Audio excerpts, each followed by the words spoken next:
Hey guys, कैसे हैं आप लोग। स्वागत है आपका डायनामिक्स पे। मैं हूं नीलांशु कुमार। आज मैं आपके साथ डिस्कस करूंगा डिलिमिटेशन पड़ी सीमन के बारे में। आप सब लोगों ने न्यूज़ में इसे देख रहे होंगे आजकल। लेकिन ये डिलिमिटेशन जम्मू कश्मीर में ही क्यों हो रहा है, डिलिमिटेशन इंडिया में कब होगा, क्यों होगा, डिलिमिटेशन होने की ज़रूरत क्यों है, संविधान में इसके लिए क्या प्रोविजंस हैं, इन सब को मैं बहुत ही आसान भाषा में समझाऊंगा। बने रहे वीडियो में मेरे साथ। तो शुरुआत करते हैं कि इसकी न्यूज़ में ये क्यों आया, why this in news. Because कि हम जानते हैं कि जम्मू कश्मीर स्टेट को क्या कर दिया गया, बाइफरकेट कर दिया गया और बनाया गया जम्मू कश्मीर और लद्दाख। अब इससे रिलेटेड एक बहुत ही इंटरेस्टिंग स्टोरी मैं आपको बताऊंगा। डायरेक्ट अगर मैं बड़ी सीमन बताना शुरू करूं कि ये होता है वो होता है तो शायद आपको समझ में नहीं आए, तो एक स्टोरी देखते हैं। तो चलिए स्टोरी की शुरुआत करते हैं। अब सारी स्टोरी शुरू होती है इंडिया से। अब इंडिया में जानते हैं कि 29 स्टेट थे। अब 29 स्टेट में से एक स्टेट जो था जिसको हम कहते थे जम्मू एंड कश्मीर। अब जम्मू एंड कश्मीर के मुख्यतः कितने पार्ट थे, तो 4 पार्ट हैं।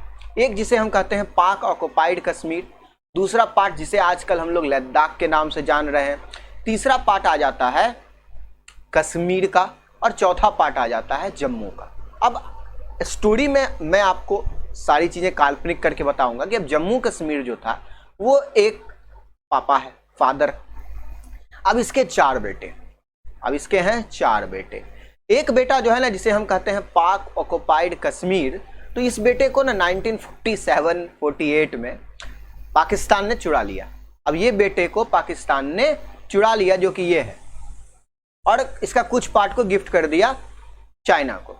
चाइना ने भी कुछ पार्ट हड़पा था, तो ये पार्ट को कौन चुरा लिया, पाकिस्तान चुरा लिया। अब एक बेटा तो गया, अब वो कब आएगा किसी को नहीं पता, पर जरूर फ्यूचर में आएगा। अब दूसरा बेटा है लद्दाख। अब ये जो लद्दाख नाम का बेटा है ना, ये हमेशा से चाह रहा था कि इसे अलग कर दिया जाए। क्यों?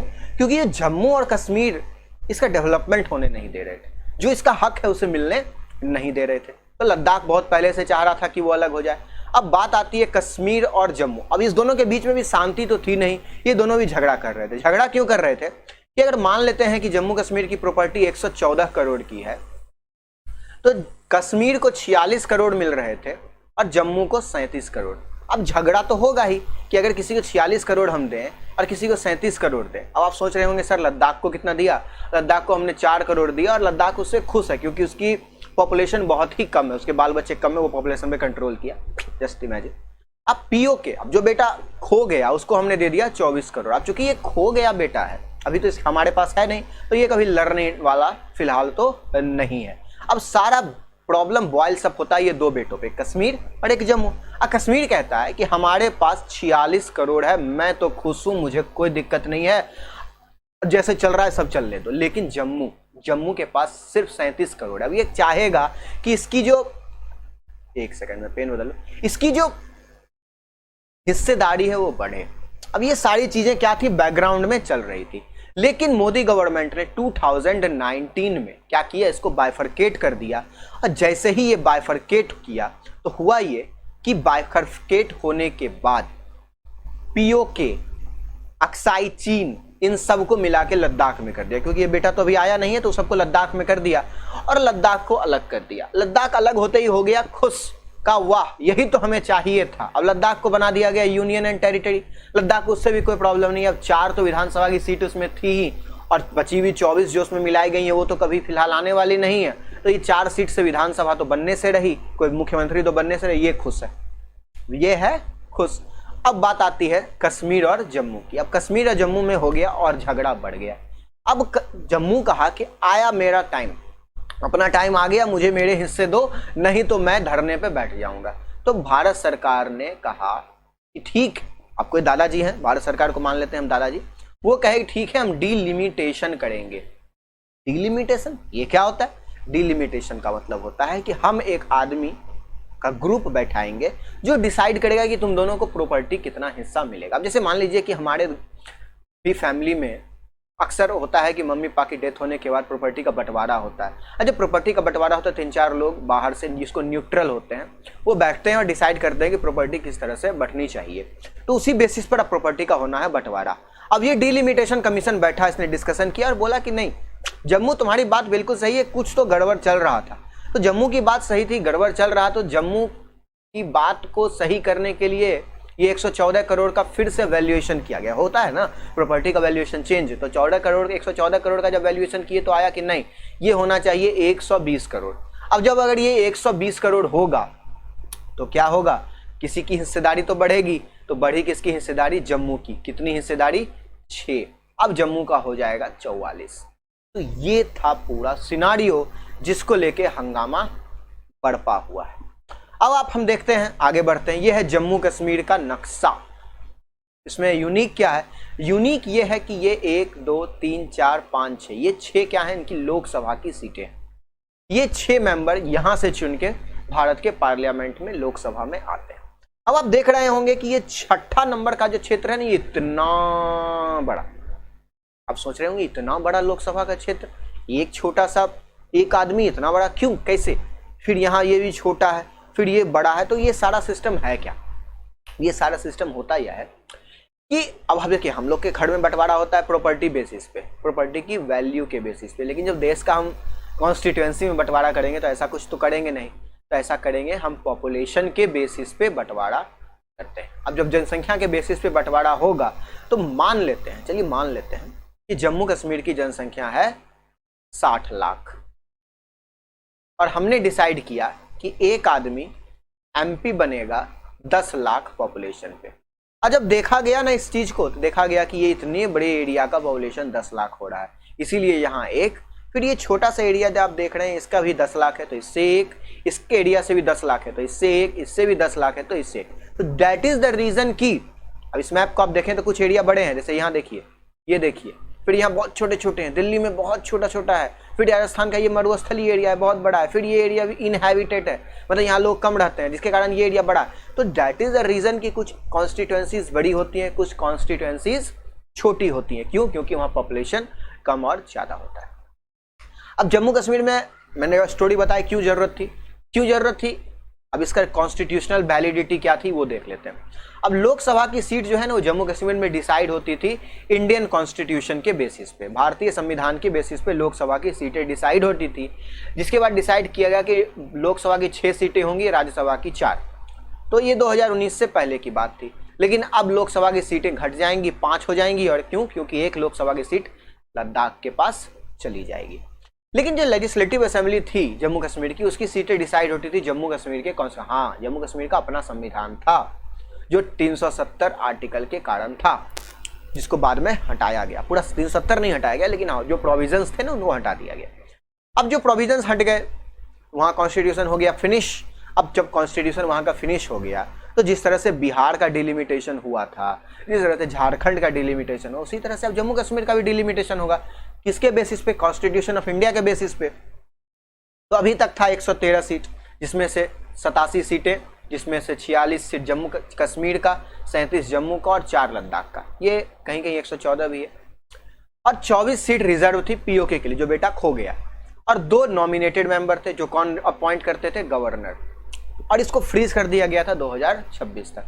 लेकिन जब बाइफर्केशन हुआ तो भारत सरकार बोली कि हम तुम्हारा फिर से डिलिमिटेशन करेंगे और वो होगा जम्मू कश्मीर के नहीं, इंडिया के कॉन्स्टिट्यूशन के बेसिस पे। और ये डिमांड हमने पहले भी देखा, जम्मू रीजन पहले से कर रहा था। अब अगर आप मुझसे जुड़ना चाहते हैं तो टेलीग्राम पे निरांशु सर सर्च करें, वहाँ आप डायरेक्ट मुझसे जुड़ सकते हैं। और अगर मेरी वीडियोस की नोटिफिकेशन आपको डायरेक्ट चाहिए तो यूट्यूब चैनल हमारा जो है डायनामिक्स, इसको सब्सक्राइब करें और बेल आइकन को दबाएं। अब डिलिमिटेशन होता क्या, अब सारी चीज़ें हम इंडिया के बेसिस पे देखेंगे। ये सारी चीज़ें अभी तक हमने देखी जम्मू कश्मीर के आधार पे।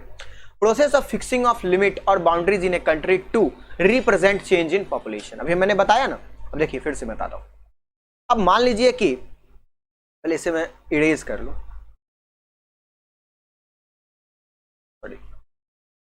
हाँ, अब मान लीजिए कि ये 2 एरिया है। अब ये 2 एरिया में से इस एरिया का पॉपुलेशन था 10 लाख, इस एरिया का भी पॉपुलेशन था 10 लाख, तो दोनों से एक एक मेंबर आए। लेकिन हुआ क्या ना कि 10 साल बाद दोनों के पॉपुलेशन में आ गया डिफरेंस।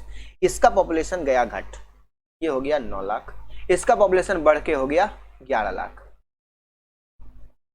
अब जो एमपी होंगे, यहाँ के एमपी अब करेंगे रिप्रेजेंट 11 लाख पॉपुलेशन को, यहाँ के एमपी रिप्रेजेंट करेंगे सिर्फ 9 लाख पॉपुलेशन, तो हो जाएगा प्रॉब्लम। इस प्रॉब्लम के सॉल्यूशन के लिए होता है आ गया डिलिमिटेशन। अब डिलिमिटेशन कमीशन क्या करेगा, सीटें तो बढ़ाएगा नहीं, सीटें तो बढ़ाएगा नहीं तो करेगा क्या कि इसका ये बाउंड्री तोड़ देगा और इसको इसके साथ मिला देगा। ये जैसे ही मिल गया तो ये पूरा हो गया, ठीक, ओ सॉरी, इसको 11 लाख मान लेते हैं और इसे 9 लाख। तो ये 9 लाख था, अब इसका एरिया को यहां हम बढ़ा दिए तो ये हो गया 10 लाख। लेकिन ये चूंकि बढ़ गया था और इसके एरिया को जब हमने घटा दिया तो ये भी घट के आ जाता है 10 लाख। अब हो गया बैलेंस। फिर से बताता हूं, अब इस एग्जाम्पल को लें, ये एक बहुत बड़ा एरिया है, यहाँ पर लोग कम रहते थे लेकिन एक बहुत सारे डेवलपमेंट के बाद यहाँ की पॉपुलेशन 10 लाख से बढ़कर हो जाती है 12 लाख। अब 10 लाख से जब 12 लाख हुई तो इसका बगल का जो प्रदेश था ना, ये इसकी पॉपुलेशन में भी इजाफा हुआ, लेकिन इसकी पॉपुलेशन सिर्फ बढ़ी 11 लाख। अब इसकी पॉपुलेशन 11, इसकी 12। अब देखो हो गया झमेला, क्यों? क्योंकि यहाँ के रिप्रेजेंटेटिव सिर्फ एक, यहाँ के रिप्रेजेंटेटिव सिर्फ एक। अब जब इसको हम जोड़ते हैं तो 11 + 12 हो जाता है 23 लाख। अब करना है डिलिमिटेशन। तो डिलिमिटेशन वालों ने कहा ठीक है 23 लाख है तो हम कर देंगे 11.5 लाख इधर, 11.5 लाख इधर। इसके लिए क्या करना पड़ा, इसकी बाउंड्री को इस तरह से बढ़ा देना पड़ा। अब ये पूरा एरिया हो गया 1, ये पूरा एरिया हो गया 1। अब इसकी भी पॉपुलेशन की रिप्रेजेंटेशन 11:1/2 और इसकी भी रिप्रेजेंटेशन 11.5 लाख। तो जिसके कारण क्या हो गया, बैलेंस। तो यही काम है डिलिमिटेशन कमीशन का।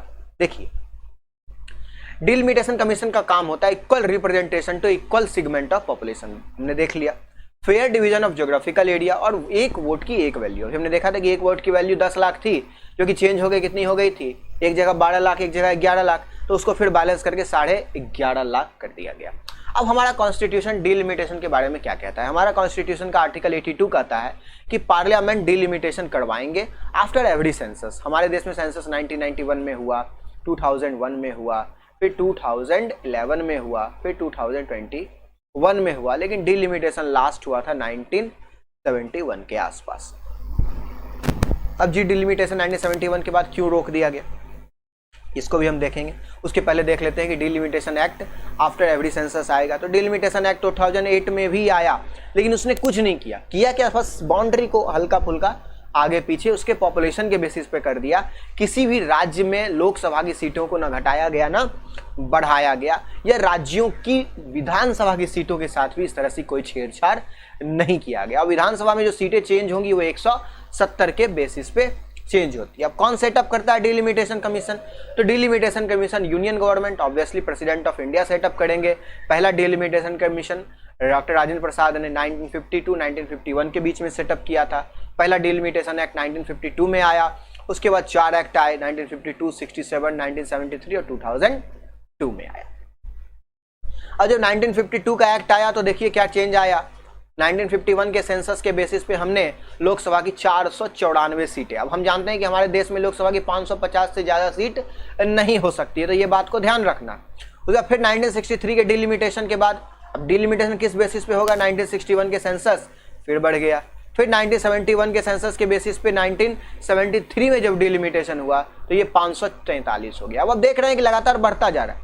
अब ये बढ़ क्यों रहा था? क्योंकि पॉपुलेशन बढ़ रहा है। पॉपुलेशन बढ़ रहा है तो यहाँ की सीटें भी बढ़ रही हैं। इसके कारण होता क्या, अगर इसी तरह बढ़ते रहते तो आज हो सकता कि हमारे देश में 1500 से ज़्यादा लोकसभा के मेंबर्स हो जाते, तो उसके कारण प्रॉब्लम हो सकती थी। इसीलिए 1976 के कॉन्स्टिट्यूशनल अमेंडमेंट के बाद डिलिमिटेशन प्रोसेस को के थ्रू नंबर ऑफ सीट्स के बढ़ने को फ्रीज कर दिया गया। और डिलिमिटेशन कमीशन के अपॉइंटमेंट प्रेसिडेंट करते हैं। इनके कंपोजिशन रिटायर्ड सुप्रीम कोर्ट के जज, चीफ इलेक्शन कमिश्नर और स्टेट के इलेक्शन कमिश्नर होते हैं, जिस स्टेट में डिलिमिटेशन होना है। अब इनका काम क्या है? Number and boundary of constituency को डिसाइड करना, to make population of constituency equal. अब जैसे बिहार में ही अगर 40 लोकसभा की सीटें हैं तो 40 का 40 इक्वल रिप्रेजेंट कर रहा हो पीपल, ये डिसाइड करना डिलिमिटेशन कमीशन का काम है। उसके अलावा SC ST की अगर जिस जगह पॉपुलेशन बढ़ रही है तो उनका रिप्रेजेंटेशन वहां सही से हो, ये डिसाइड करना। और अगर कोई भी काम डिलिमिटेशन कमीशन करता है तो उसे किसी भी कोर्ट में, supreme court, high court, lower court, कहीं भी चैलेंज नहीं किया जा सकता है। वो जो बोल देगा वही हो जाएगा। अब 2026 तक जो फ्रीज किया गया है वो क्यों किया गया? अब जैसे मान लीजिए कि बिहार है, यूपी है, इन दो राज्य ऐसे हैं जहां का पॉपुलेशन लगातार बढ़ रहा है। अगर इनकी पॉपुलेशन लगातार बढ़ती जाती तो हो सकता था आज यूपी में 143 और बिहार में 79 तक एमपी की संख्या हो जाती, जो कि नुकसान होता साउथ स्टेट को, क्योंकि साउथ स्टेट्स ने अपने पॉपुलेशन को किया कंट्रोल। तो ये भेदभाव ना हो इसीलिए इसको फ्रीज कर दिया गया। और 2008 में डिलिमिटेशन हुआ लेकिन सीटों को चेंज किया नहीं गया। और एक और कारण यह है कि हमारे लोकसभा और राज्यसभा की सीटें कॉन्स्टिट्यूशन के द्वारा 550 और 250 फिक्स कर दी गई है। ये सारी चीजें थी डिलिमिटेशन कमीशन के बारे में। अगर आपको अभी भी कोई सवाल हो तो मुझे टेलीग्राम पे या कमेंट सेक्शन में बताएं। कैसा लगा ये वीडियो वो भी बताएं।